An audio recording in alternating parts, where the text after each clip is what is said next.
Hey everyone, today I'm going to show you how I put together these wheels and made them fit with a stock wheel alignment, no lift. These are genuine beadlocks from Ford that come on the Raptor with the proper beadlock ring. Did have to modify the guard and the flare a little bit to make it fit properly, and the fitment I chucked on some extra 50mm spacers just to make it look nice and angry.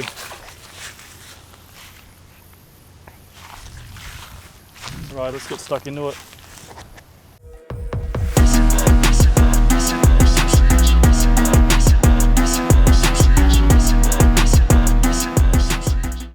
What we got here is some next gen Ranger Raptor beadlock wheels. They're 17 by 8.5 with an offset of 55, which is disgusting, and we'll fix that later.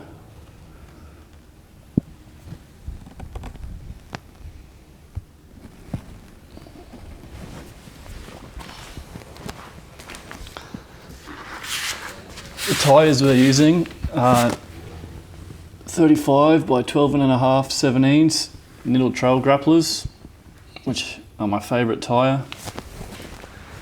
Use them on the cruiser as well. The nice thing about these tyres are they have two different sorts of sidewalls. You can choose whichever side you want to use. This side has a few more lines and a bit more of a design. I like this side, it's a little bit more simple.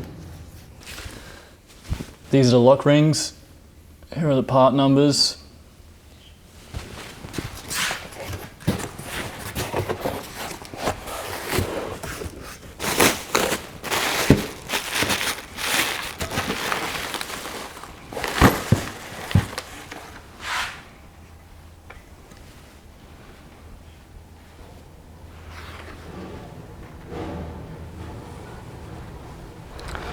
I did have a sneak peek before. That looked awesome.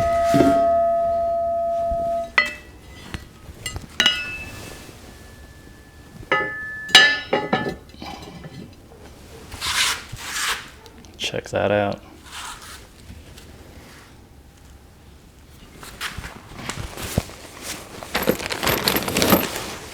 Here are your bolts, some stickers, and a QR code to give you fitting instructions.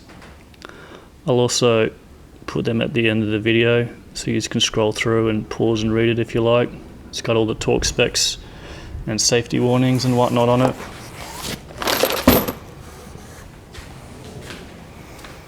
Alright, you'll need a T45 Torx, basic hand tools. Oh, I'm also going to try balance beads, see how they go, instead of using tyre weights. Mainly because I'm sick of wheels going out of balance after a four-wheel drive when chunks get taken out of your wheel. Alright, T45 Torx.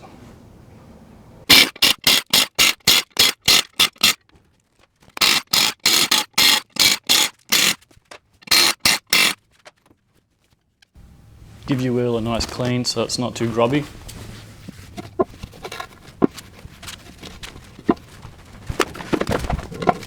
Rip these off, I'm not going to use these again. Alright, choose which sidewall you want to use. Just remember there's two different sorts, don't mix them up or your car will look weird. I just got some dishwashing liquid here. If you have proper tyre lube, that's awesome.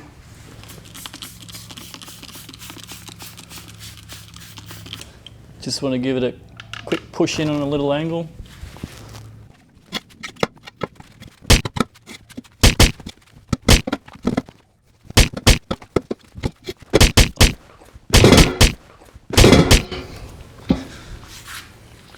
Sometimes you gotta use a little bit of jump style. All right, nice. Make sure that's sitting nice and central.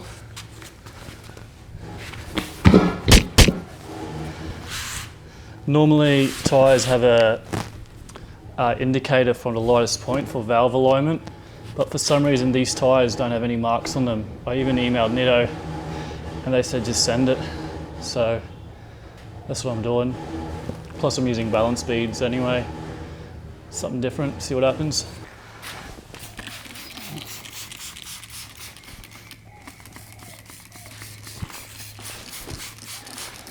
A little bit more dishwashing liquid just to help it seat a bit easier. Alright, you just gotta align one of these holes with your valve.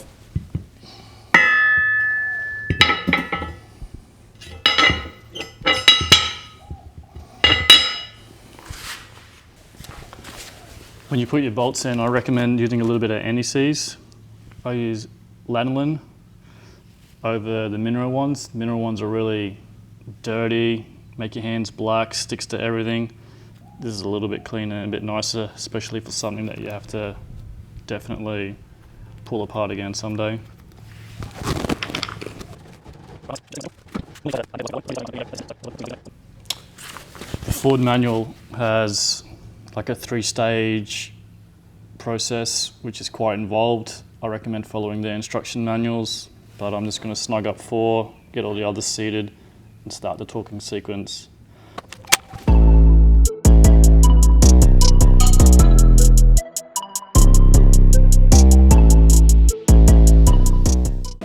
Up, up! Yeah!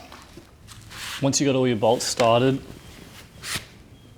be really gentle if you use an impact or do it by hand, but the trick's to get it reasonably well seated before you get the torque wrench out to save a little bit of time. And then yeah, just the biggest trick is to go down evenly in small increments. That way you don't distort the plate or have any headaches.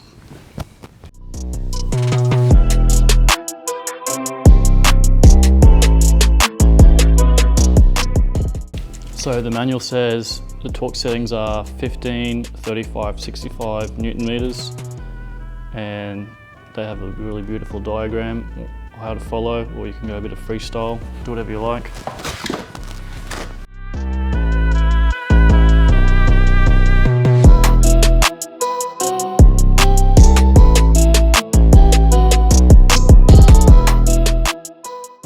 Now bumping it up to 35 Newton meters.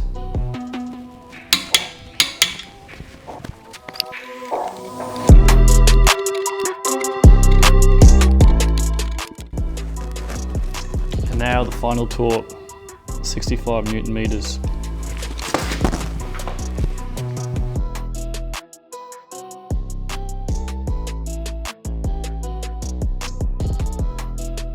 Sweet, that's one done. Now you got to do the rest of your wheels. It's good practice after a couple of 100 Ks to re-torque them, just to make sure that they all are staying nice and tight. All right, I'm going to finish the rest of them, and then we'll put them on the car shortly. Just one thing while I have one of the rubbers off. These are the TPMS units off my Wild Track. All the late model Ford ones are compatible and they're really easy to sync. I'll show you that later in the video. But yeah, just be careful you don't damage these. So the best technique I've found to avoid TPMS damage is to put your valve right at the top, pry up your tyre with anything you have handy. That pushes the lip here as high as possible so you have the most leverage. Lube up the bead in the rim in these corners, and then do a couple of ninja kicks and knees, and it should just pop on pretty easy.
Here they are, all done.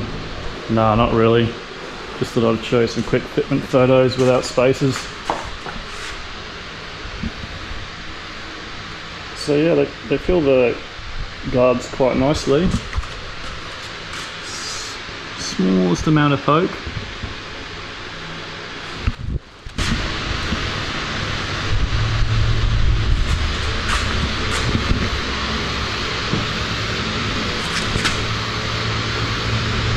Here's a quick comparison of them side by side, so you can see how much more awesome the 35s are. Rims are also pretty different.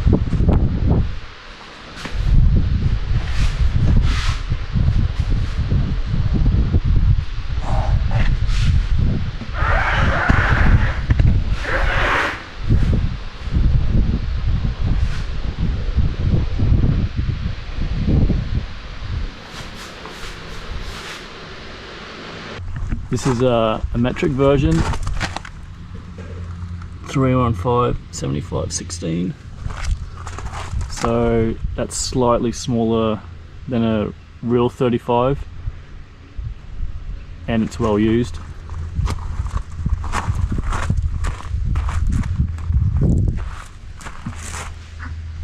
Alright, I'm going to use some spacers. I highly recommend not using spacers. I'm only doing it for some wild stance fitment. I'll probably take them off when I jump it and whatnot. If you do get spacers, at least use hub-centric ones that make the wheel fit much stronger than just those dirty slip-ons. These are the biggest I could find. I think they're 50mm. So I highly recommend not using spacers, but if you do, good luck. Alright, let's see what happens. If you got to push a tyre off the bead and you don't have a tyre machine, you just got to make use of what you do have and jerry rig it up. I probably also recommend not doing this.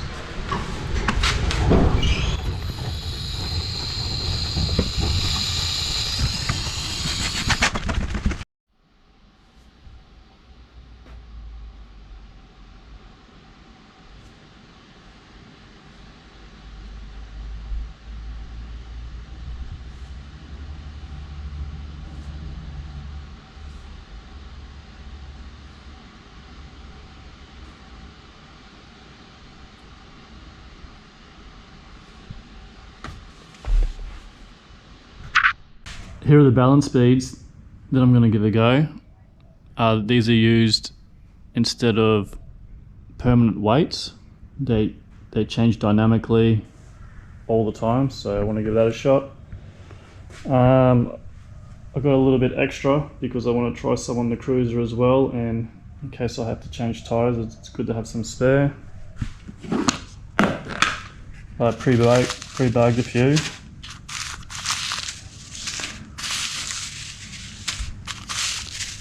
So on this chart, we're rocking 17s, 35 equivalent, 6 Oz. I think that's around 170 grams. Get your digis. I think I'm going to rock around 180. I'll see how that goes. I can always add a little bit. If you buy these pre-bagged, I think they come in a bag that breaks down. But I'm just going to open these up, pour them into the wheels as we fit them, if I don't forget again. Alright, to make a start, we've got to remove the mud flap and push the inner guard aside. There's a bunch of clips here that can remove with a flat blade, a couple of hex screws, a couple of Phillips down the bottom.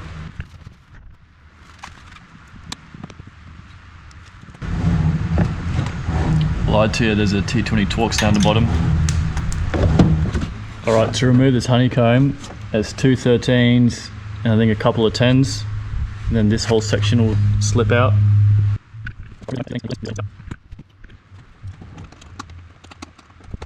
Alright, so this is the guard prepped, ready to cut.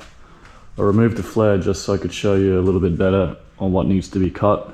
The flare's clipped in here quite easily. You can just pop the inner guard off and squeeze them out. You don't have to remove the guard to cut it. You can just pull it aside I just took it off so we got some more visibility. Just going to chop along here, up here and across here.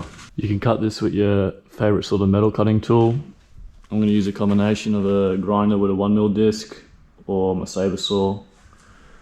And when you do cut, just have some good situational awareness of what's behind here.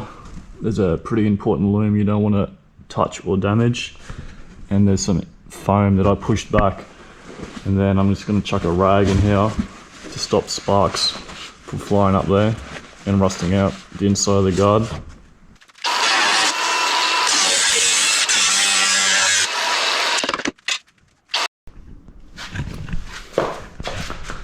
Alright, once your cutting's done, give it a little bit of a file to get rid of all your sharp edges.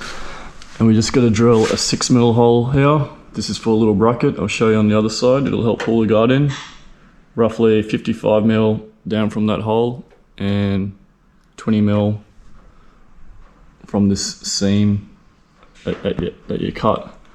It doesn't have to be perfect. You got a little bit of adjustability, and the bracket can tilt up and down. I'll show you what it's going to look like when it's done.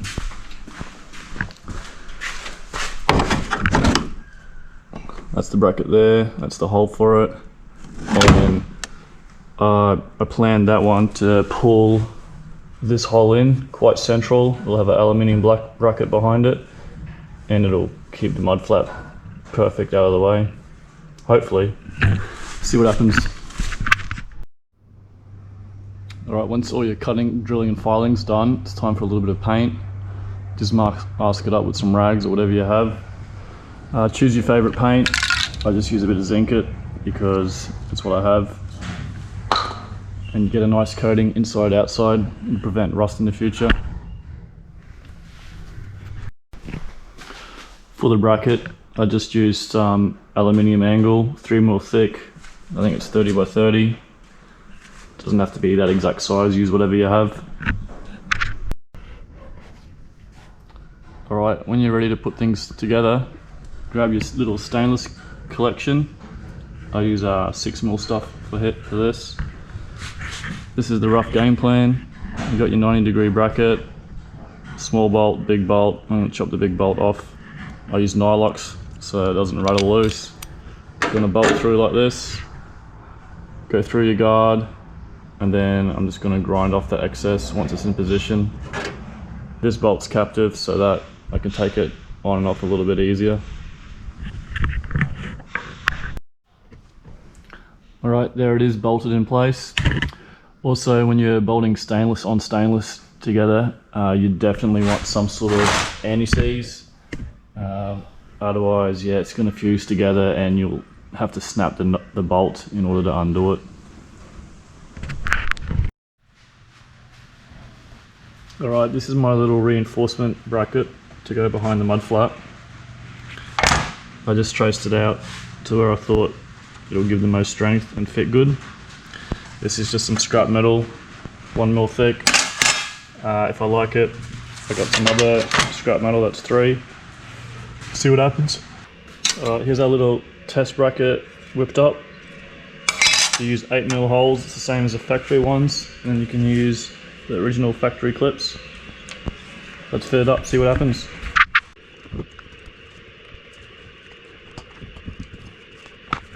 Things I'll do different is move this bracket as high as it can go, because if you chop this guard out the whole way, it's going to naturally pull the guard up a little bit more, and you want the bolt to be a little bit more square when it pulls it in. Alright, I made a fresh hole just to reposition the bracket up and backwards a little bit. Just so you get some numbers. It's roughly 33mm to the center from that top hole, and 30mm in. I tried everything I could to not cut the stock flares, but the problem is this bottom section makes the mudguard curl too much and get too close to the tyre. So I'm just going to trim this side. So it's trimmed from there all the way down to there. I'll mark up the other side so you can see. But that moves the mud flap significantly backwards, gives you plenty of clearance. Alright, this is the section of the flare I'm going to trim. I roughly made a straight line across from what existing straight edge to this corner, and then from the section we cut earlier, nice and straight down to there. This is what it looks like all trimmed up. I'm just going to drill a 6mm hole here and here, zip tie this together, stop it from vibrating. I'm going to move this bracket up there a little bit, the same as the other side. Then I'm going to assemble it and we're done. Like after you've done your trim.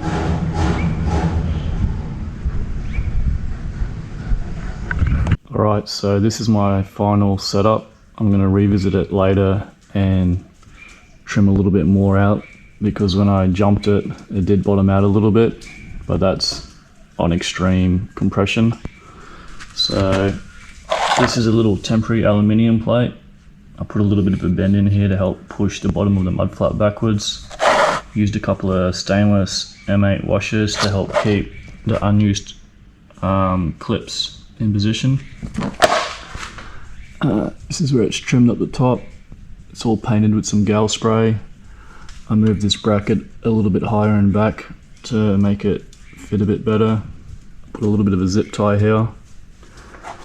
Then this just clicking like that. So it works pretty good, not perfect, but it'll do for now. I did a quick little road test, and with normal driving it was fine, but I did jump it a little bit on bitumen and it just scraped this clip here.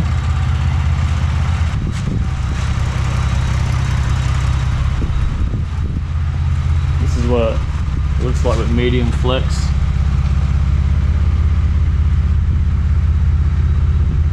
Perfect clearance at the back, front's alright. But yeah, I think I'm going to call it at this, because I want at least one fixing point left here. I may revisit this and change it another day, but that's where it's going to stay for the time being.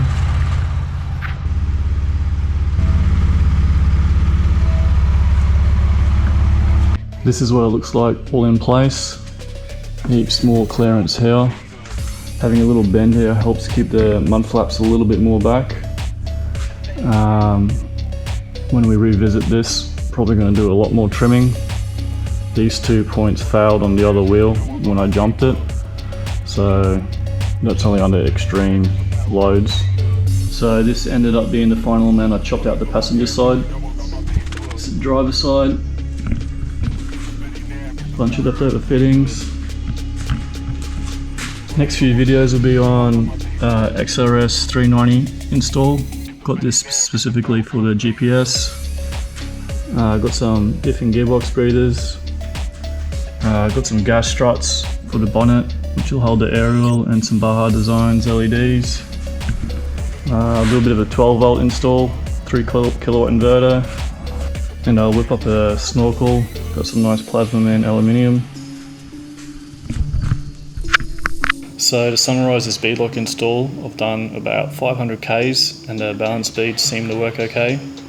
I'll give some better feedback after a couple of full drive sessions, and I'll rotate the tyres. Fuel economy took roughly a 1 litre per 100 hit. I'll give better feedback on that once I calibrate the speedo properly with forescan. The reason for the large spaces is I'm planning ahead for some portals maybe. I only use these spaces off-road and in Mexico because of Baja mode. I'll sort of sway by disconnect system, and I'll revisit the inner guard bracket and might laser cut something nicer to bolt in place permanently. And for some driving feedback, this rig has plenty of factory power to spin up to 35s. You can actually hear the motor load up and spool a little bit more, which I find much more enjoyable to drive. So thanks for watching, and I'll catch you on the next one.